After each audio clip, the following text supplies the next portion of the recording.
everybody. My name's John Lawrence, and welcome to the ACL Reinjury Risk Talk. So, today, I presume some of y'all already know ACL injuries, but I think some of you want to know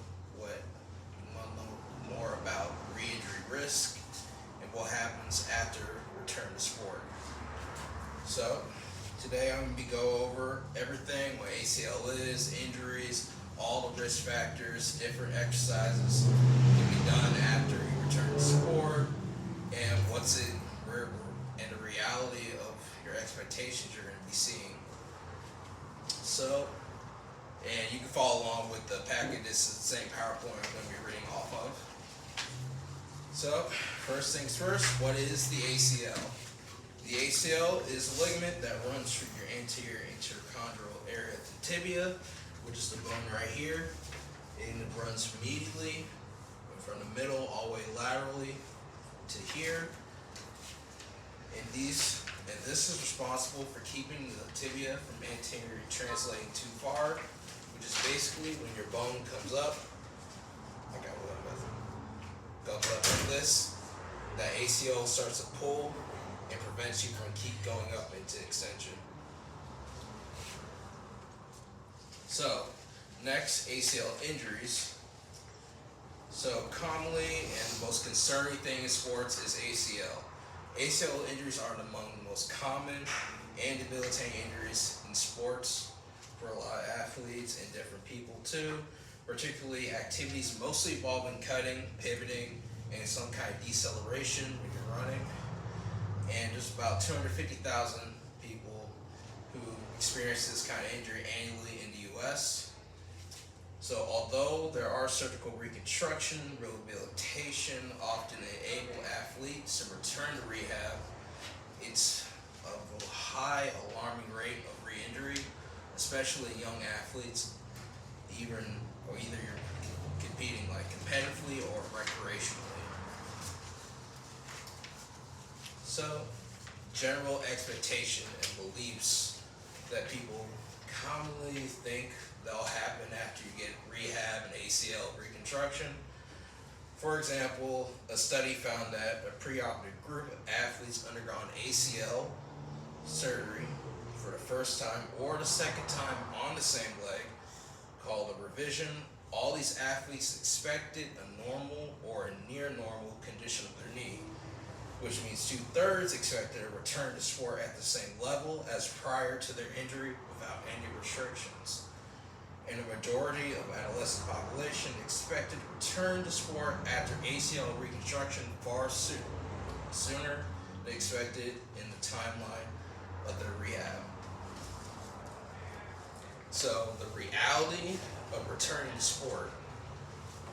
So another study conducted showed that the sport rate between athletes receiving hamstring tendon or a bone patella or quad tendon grafts. The authors stated that regardless of any kind of graft type you receive, less than half of the athletes return to sport at the pre-injury level after primary ACL reconstruction.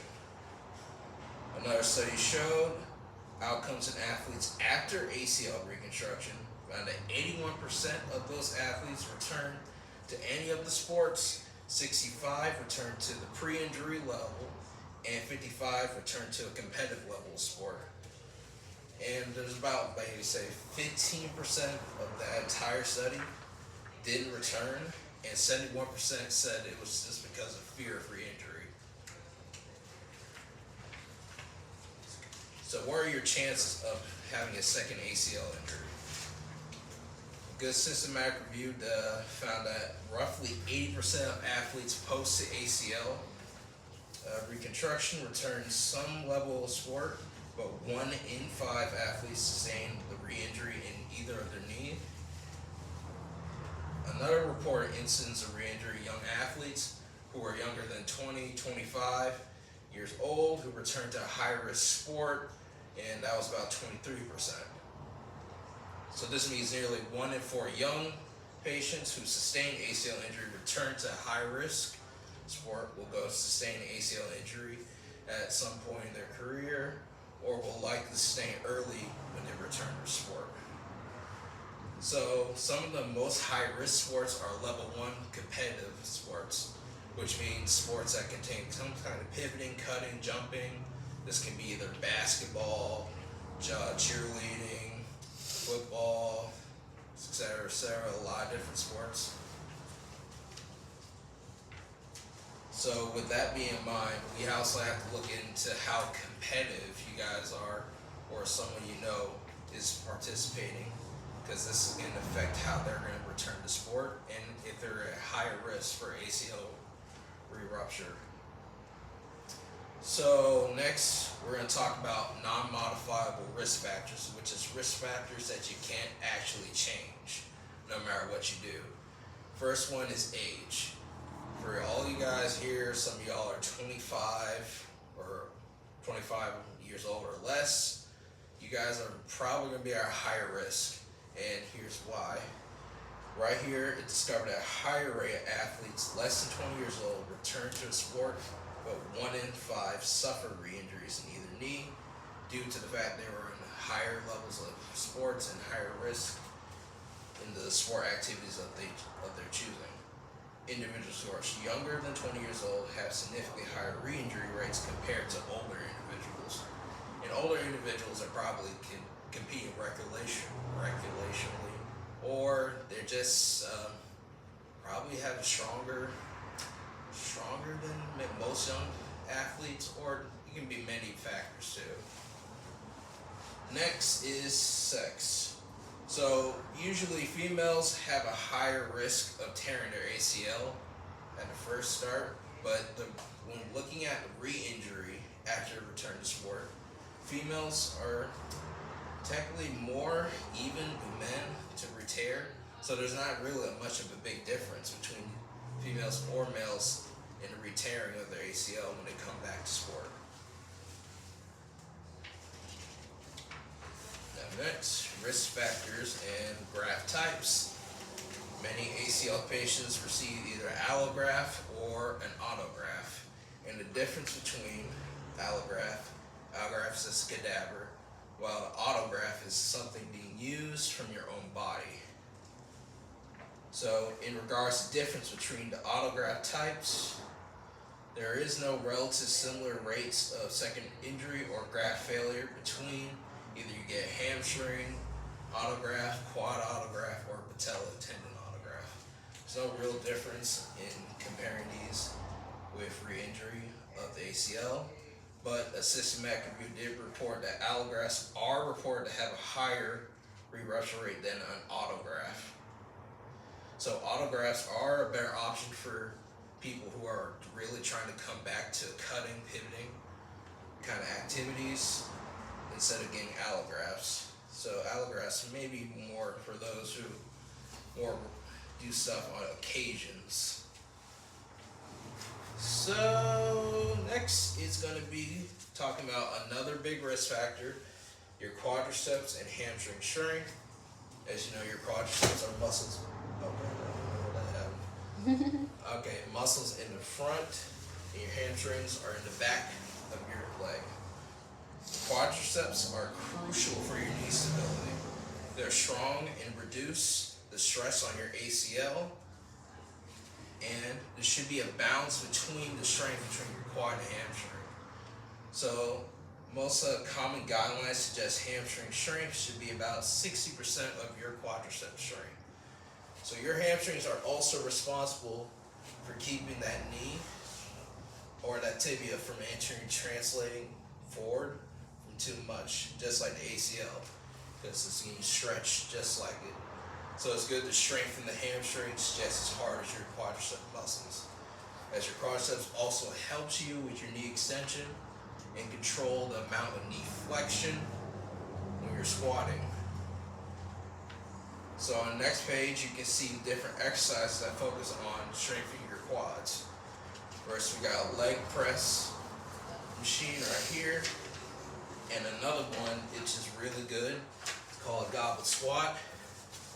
So you can see here the person on the right side corner has his heels elevated on something, either a slant or slant board.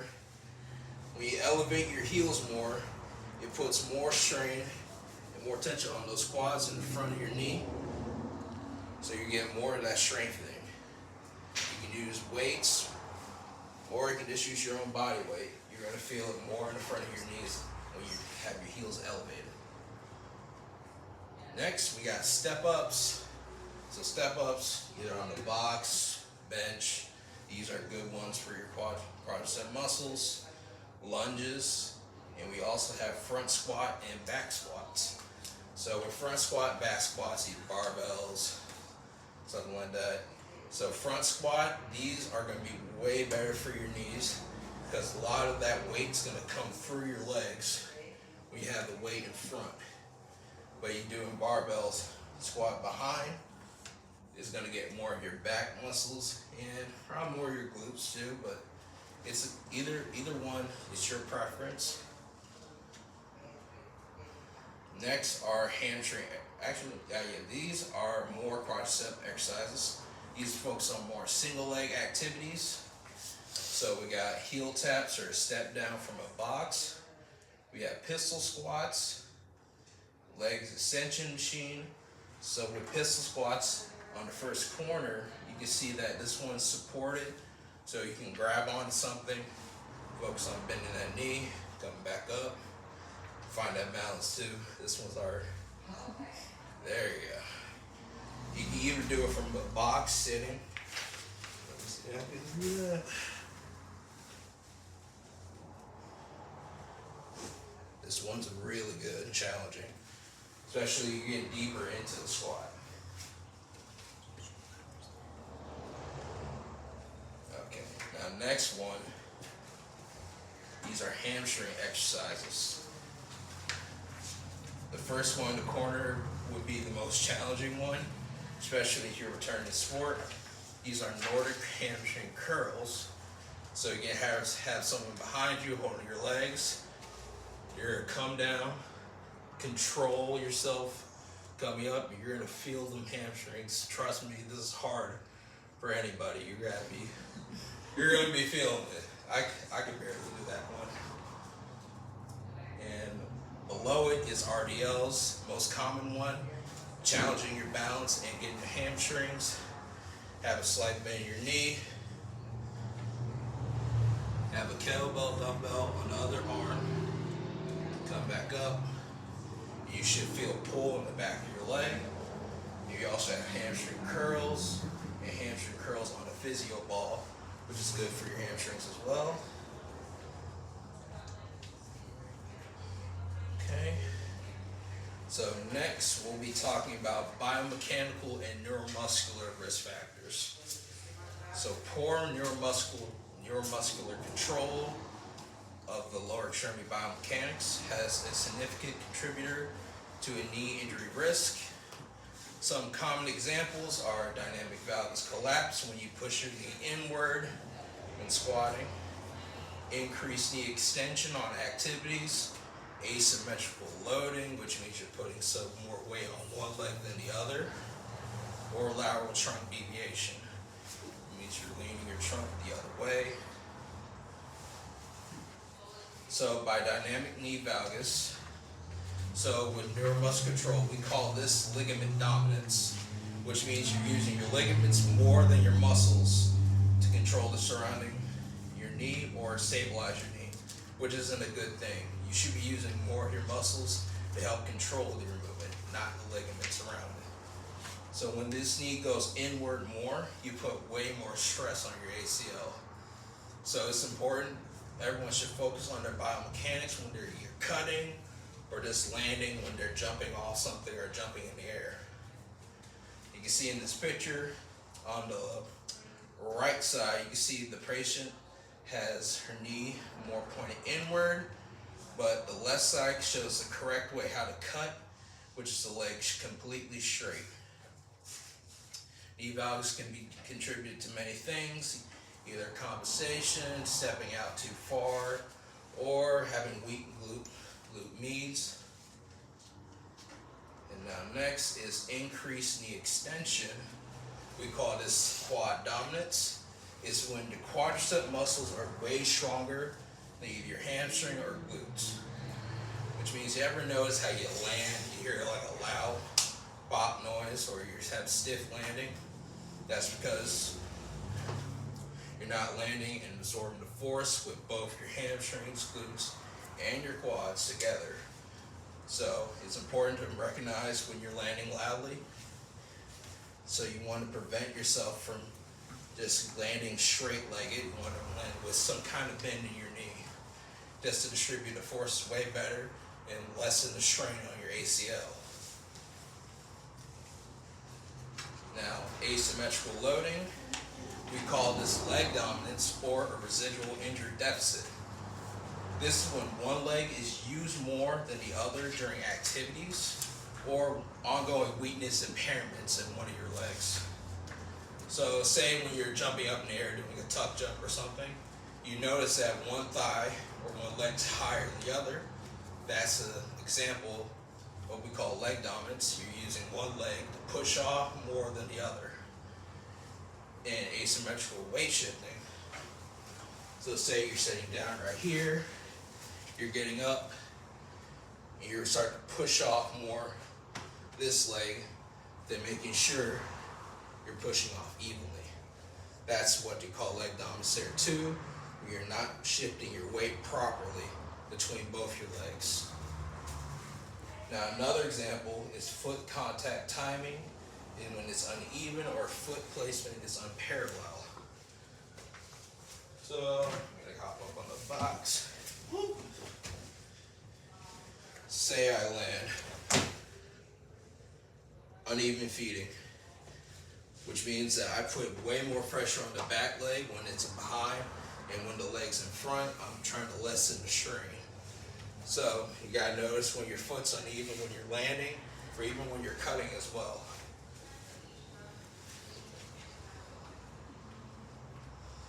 Now, last of the risk factors we talked about is lateral trunk deviation. We call this trunk dominance or core dysfunction. This is when an individual relies on more of the trunk muscles to control movement and stabilizing, rather than distributing all their forces between their legs and their hips. This leads to unable to control your center of mass over your base of support. Say when you're just standing here holding your balance, you notice that you lean more. It's only showing that you're using your trunk muscle to hold yourself up instead of using every inch of your muscles to hold yourself up straight. So that means you're going to put way more pressure on your leg than you need to. Also, this shows that you also have weak core musculature as well. Now, how do you reduce any biomechanical or neuromuscular risk factors? Basically, work the whole chain. Your body's connected, so otherwise, if one thing is affected, something else is going to get affected. If your hips are affected, you're going to point inward with your knee. Your knee's affected, your ankle might get affected too. So everything has to be worked out. So in the rehab program, or when you leave rehab program, work on strengthening all muscles. Your calves, your hip muscles, glutes, your core too. They all work together to help you balance, run in every activity you do. Also, perform balance exercises, which helps with stability in your knee and proprioception, which is basically finding your leg in space, so you can have better understanding how you move, especially with single leg activities. Also, a good way to start training your brain and preparing yourself to return is dual task. So basically, say I'm doing a balance exercise, have someone throw a ball at me.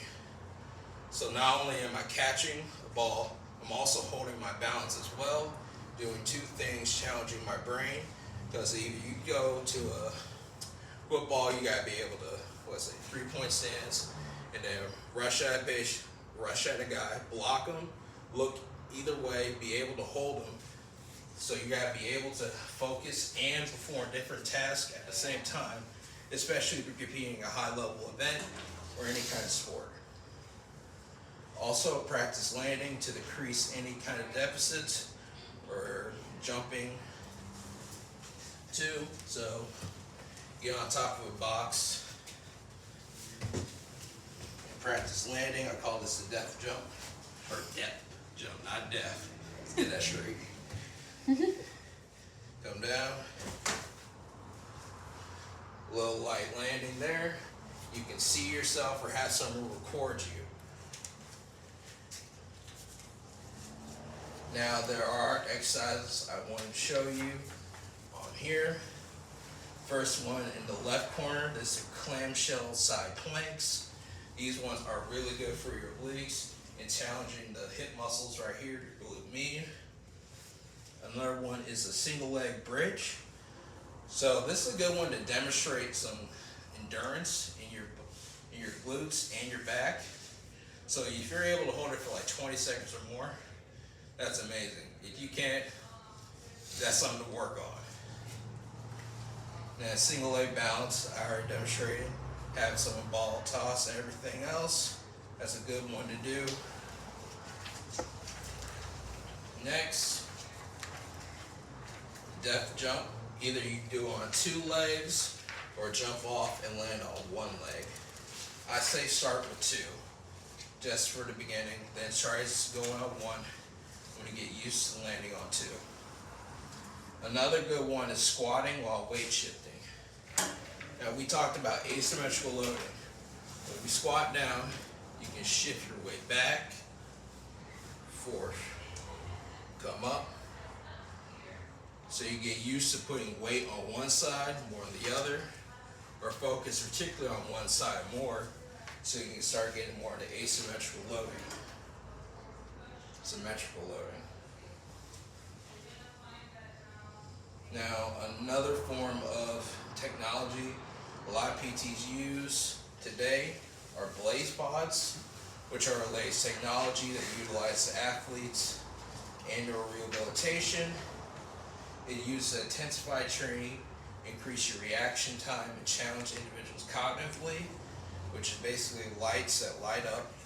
You can either time yourself, either see how number of reps you can get in a certain amount of time. These are really good activities you can do. And another thing I wanted to add is an app called OnForm. So this is a mobile video analysis and coaching platform app that is used to help to improve athletic performance. So you can download this on your phone, iPad, anywhere you need to. It's free. So when you're recording yourself, when you're finished, you can either slow down the video or start adding different lines or degrees to see if you're doing the same deficits we just talked about. If you notice yourself coming inward, you can either measure it with OnForm, and it's a good analysis app for using for running, jumping, or any activity like golf, cheerleading, football. You can show this to your coaches or your friends too. It's a really good platform.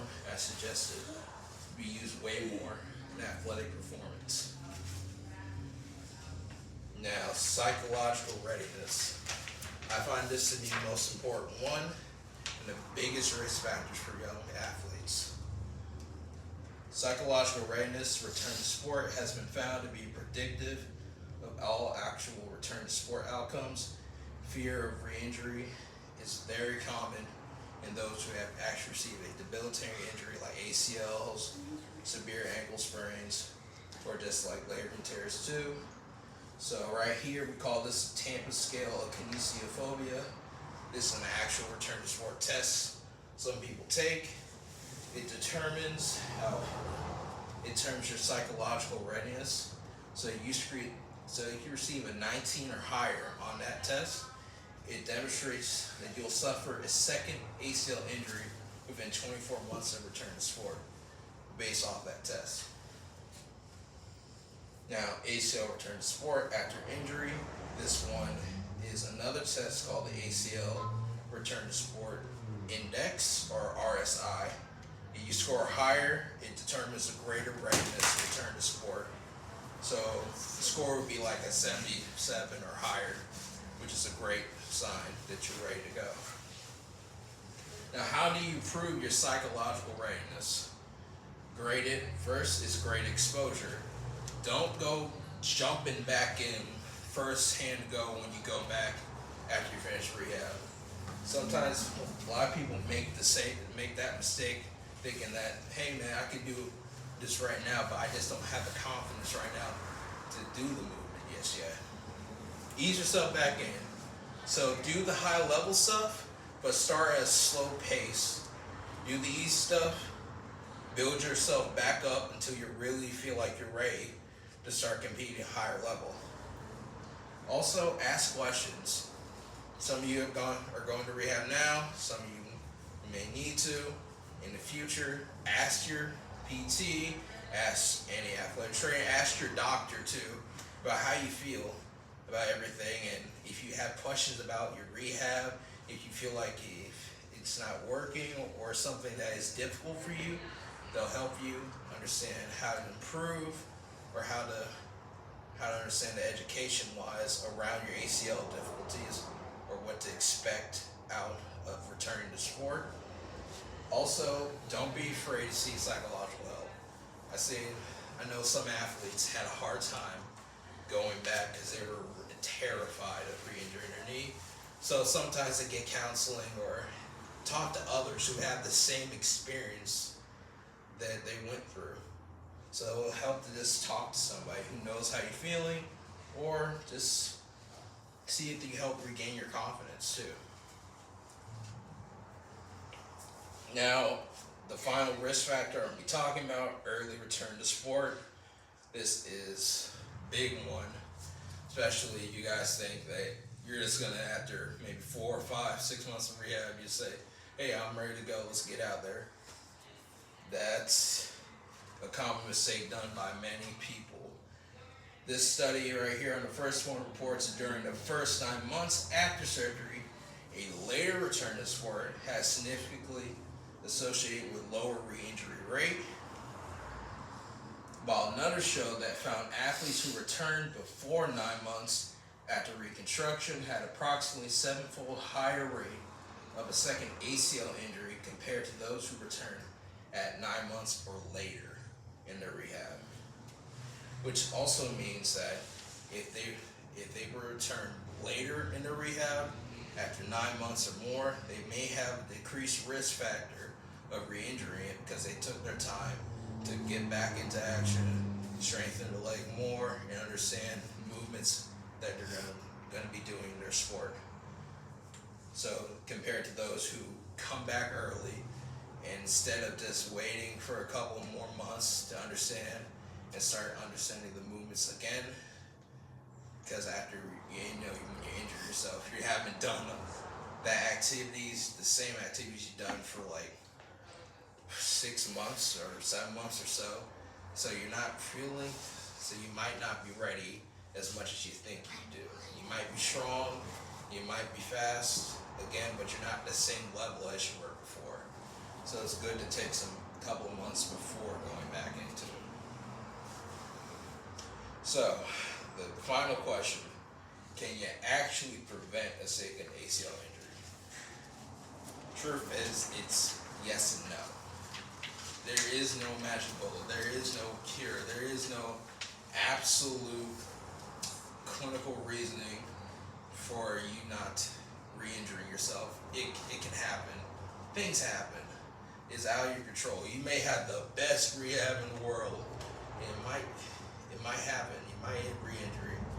It doesn't matter because one, there are some risk factors you can't change, and you're competing at a higher level. That's a big risk factor for you too. So overall summary of this is sometimes maybe you just gotta wait. Wait for the whole 9 months if you need to, or if you feel like you're ready, just talk to your doctor or your PT. Feel like say you're ready to go. But it's also your PT's job to do return to sport testing. Some return to sport testing have been found not to really be a big predictor of you not re-injuring yourself, but it's good to do still. So ask your PT to do some more return to sport stuff with you to see that you're ready to go back. And you should also be reassessing your limb and individual capacity qualities needed to successfully perform your sport or certain activities you want to do. Now, follow a rehabilitation program for 9 months. Also, great exposure program, which means either you ask your PT, athletic trainer to start exposing you more and more to your sport at a slower rate. Say to start practice shooting in basketball and start jumping up more after a couple of weeks.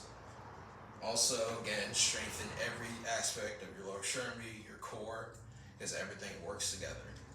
Now, I don't mean to be discouraging on some parts, but it's just to make sure you guys have an understanding that even if you do get rehab, it doesn't mean you guarantee you're not going to re-injure it, but if you focus hard enough on diminishing some of those risk factors, and you're just diminishing the chances of that happening. So, and otherwise, it may not happen, but it's still your goal. It's your call, which means that you got the strength, you feel like you're ready, then go for it. It's always up to you. So I hope you guys find this informational, and I hope you guys did enjoy this presentation. So I'm going to leave the floor up to here with any questions you want to ask.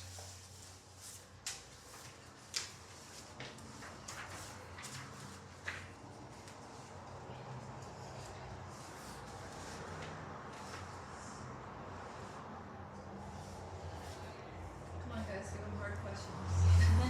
Yeah. Don't make me sweat. Return to sport percentages. One of the studies was in 2014 and the other one in 2020 with a 6-year difference. And that was, what was it, less than half were able to return